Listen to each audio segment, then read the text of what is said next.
je suis du coup Benjamin Martin, je suis le cofondateur de Momen, qui est né il y a 1 an. Je suis un ancien sportif, j'ai joué au rugby pendant plusieurs années et je suis tombé en fait dans le prêt-à-porter, un petit peu comme Obélix il y a quelques années. J'ai travaillé pour une maison française qui s'appelle Eden Park pendant plusieurs années, où je m'occupais principalement de la distribution de la marque sur une partie de la France.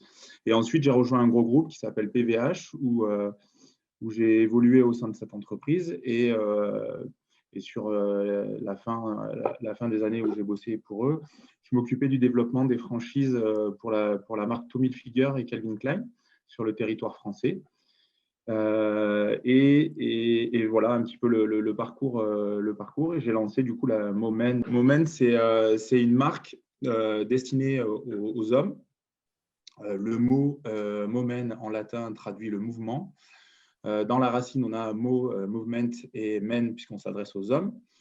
Et notre dada, du coup, j'ai cofondé cette marque donc avec Romain, qui est également dans le prêt-à-porter depuis plusieurs années et qui baigne là-dedans depuis plusieurs générations, qui est un importateur de tissus et qui avait envie de développer avec moi une marque qui ait du sens.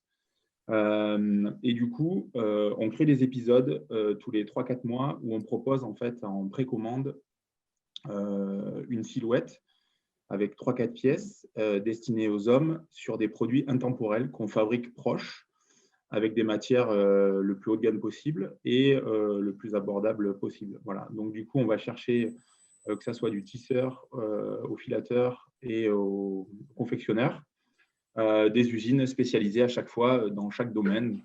On prend l'exemple d'une chemise, on prend l'exemple d'un pull, etc., pour le vendre directement au consommateur. Voilà. Super. Je crois savoir que vous faites en fait de la production à la demande et de la précommande. Ça se passe comment ? Exactement. Donc, on en est à notre 3e épisode. Du coup, on a démarré, comme je le disais tout à l'heure, en novembre 2019. Et nous n'avions au départ pas de communauté. Donc, on a démarré tout doucement. Et petit à petit, notre communauté grandit. Et du coup, on s'adresse en amont à notre communauté. On les interroge, on discute avec eux, on leur propose des choses. On s'est créé un petit cercle privilégié avec qui on a des interactions sur lesquelles nous, on travaille en amont et ensuite, on vient en collaboration avec eux préparer en fait le lancement de ces fameux épisodes. Et du coup, ensuite, on met en ligne pendant 3 semaines nos produits à chaque épisode, qui sont souvent accompagnés d'une belle réalisation d'un réalisateur qui nous fait une superbe vidéo et qu'on met en ligne sur différents supports sur les réseaux sociaux, que ce soit sur YouTube, que ce soit sur parfois LinkedIn, Facebook ou Instagram, pour ne pas citer.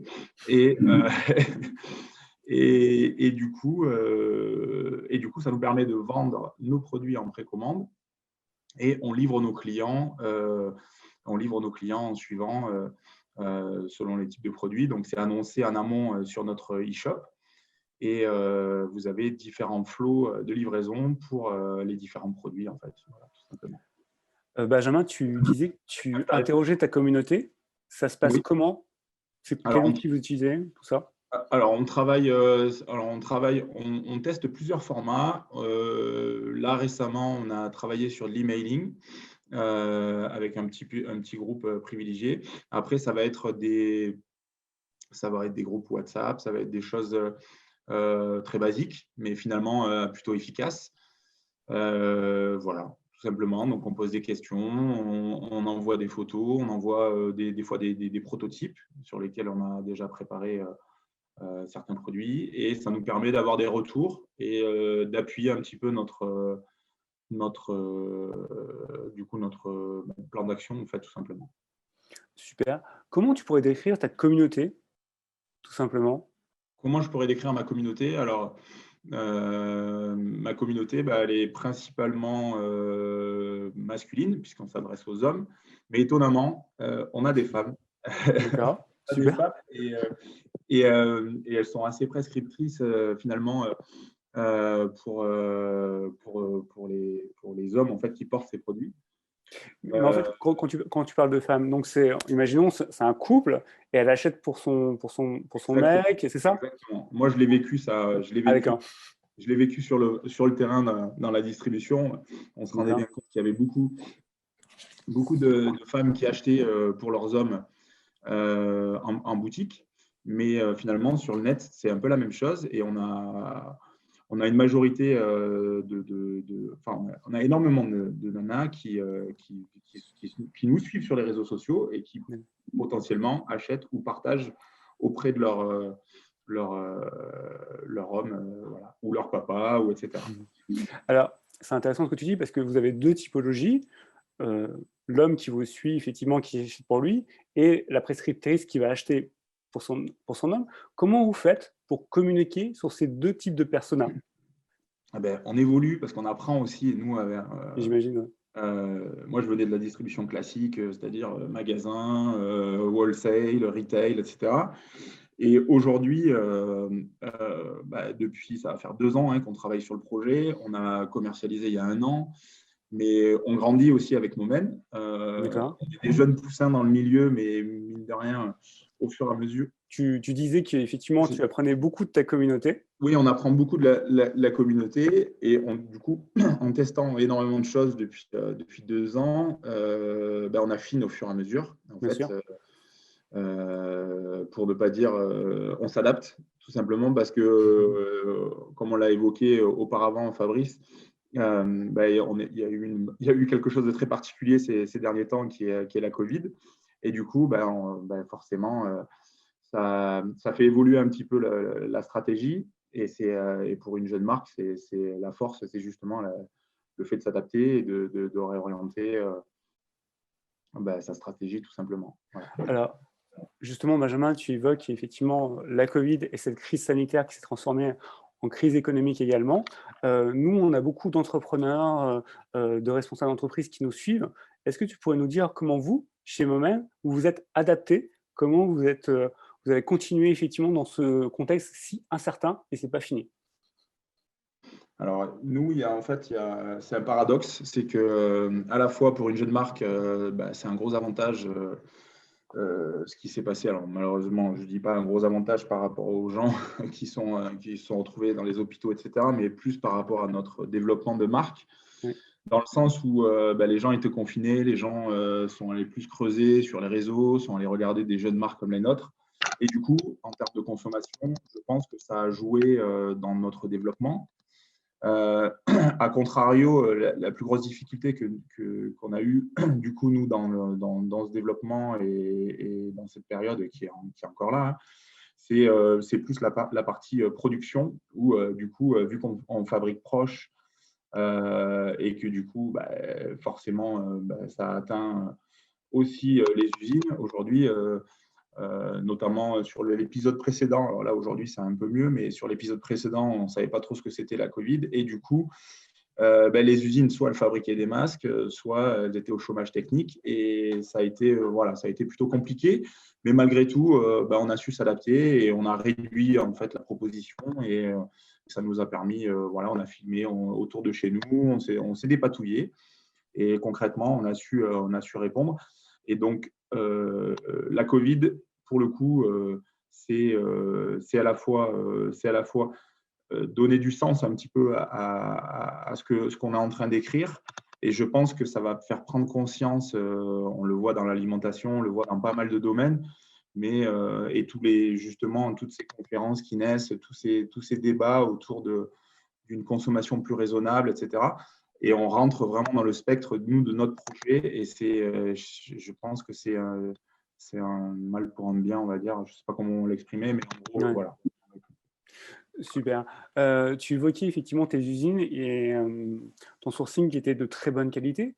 Comment vous le faites? Comment vous assurez que vos fabricants, vos matières premières, ce soient les meilleures? Alors, On rentre un peu dans le détail, mais voilà, je pense que ouais, c'est sans rentrer intéressant de dans le savoir. détail. Mmh. En gros, on a deux familles.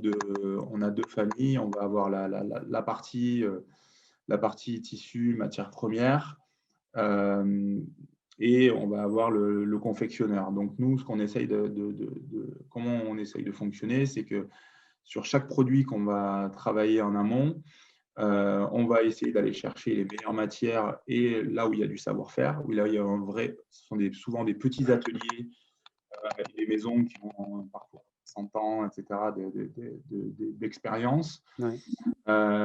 Et à côté de ça, on va chercher le spécialiste confectionneur, que ce soit, je sais pas, dans le molleton, dans la chemise, dans le pull, ce qui nous permet d'avoir, en termes de qualité de produit, un rapport qualité-prix digne presque de marque de luxe, mais qu'on Super. essaye de rendre abordable justement en le vendant directement aux consommateurs. Après, tous nos produits sont testés, que ce soit par nous, les fondateurs déjà, et par un petit cercle, pour justement coller un peu à cette image d'avoir un vestiaire qui soit durable. Et notre punchline, c'est un peu de dire aux gens, achetez moins, mais achetez mieux, tout simplement. Alors, pour 2021, c'est quoi vos projets? Quel épisode tu vas nous sortir? Alors là, on est en train de travailler sur des collaborations avec des artistes, parce qu'aujourd'hui, l'ADN de la marque, c'est l'artisanat. Dans la racine artisanat, il y a l'art. Donc nous, on essaye au quotidien de travailler sur des petits reportages qui ne touchent pas forcément le textile, mais qui touchent en fait notre public masculin et qui peut l'intéresser en lui mettant en avant je ne sais pas, un petit reportage autour d'une personne qui va travailler des montres, quelqu'un qui recycle des vélos, qui va les retaper, qui va en faire de vrais trucs fantastiques, etc. On va à la rencontre de tous ces artistes, ces artisans. Et là, on est en train de travailler sur le prochain épisode qui va être une collaboration avec un artiste et sur lequel on va sortir des produits co-brandés avec lui. Et dans notre stratégie qui a été repoussée justement à cause du Covid, on travaille sur un développement de pop-up sur le territoire français pour être présent et aller à la rencontre justement de cette petite communauté de gens qui ne connaissent pas, tout simplement pour les rencontrer en vrai, parce que mêler le net avec le réel, je pense que c'est intéressant. Voilà. Parfait. Benjamin, une dernière question. Toi qui as pas mal d'expérience dans le milieu de la mode, comment tu imagines que le système mode va s'adapter face à cette crise, en fait? Je pense que en fait, le système, les gros groupes, ce qui s'est passé ces derniers mois, sachant que les boutiques étaient fermées et qu'il y avait un gros manque à gagner, ils se sont vite mis à l'œuvre et pour avoir pas mal de contacts dans différentes maisons, ce qui était prévu peut-être à 5 ans, à 10 ans, en termes de digitalisation globale, etc., ils ont vite accéléré. Donc, c'est sûr que sur des grosses machines, ça met un peu plus de temps. Et concrètement, la période a poussé un petit peu les gros mastodontes à réagir plus rapidement. Maintenant, la force justement des petites entreprises, des moyennes, c'est elles peuvent appuyer sur le bouton plus rapidement. Mais concrètement, oui, je pense que, comme je le disais tout à l'heure, il y a une vraie prise de conscience. Comme dans l'alimentation, c'est un bon exemple où les gens aujourd'hui sont rapprochés des commerces de proximité. On le voit dans la grande distribution, il y a un trafic qui est un peu moins important dans les grands magasins et on vient plus chez son petit producteur ou son commerçant de proximité. Et je suis convaincu que c'est une éducation, mais nous, les marques, on a un rôle là-dessus, mais en étant transparent, en allant à la rencontre des gens, en leur expliquant un petit peu les choses. Mais concrètement, je reste convaincu qu'il va y avoir une évolution là-dessus. Ça mettra du temps parce qu'il y a un décalage parfois par rapport au prix, etc. Mais concrètement, j'ai bon espoir que les choses évoluent là-dedans et on le voit avec la seconde main, on le voit sur pas mal de sujets. Aujourd'hui, je pense qu'il y a une prise de conscience d'une partie de la population et petit à petit, les choses vont évoluer. Voilà.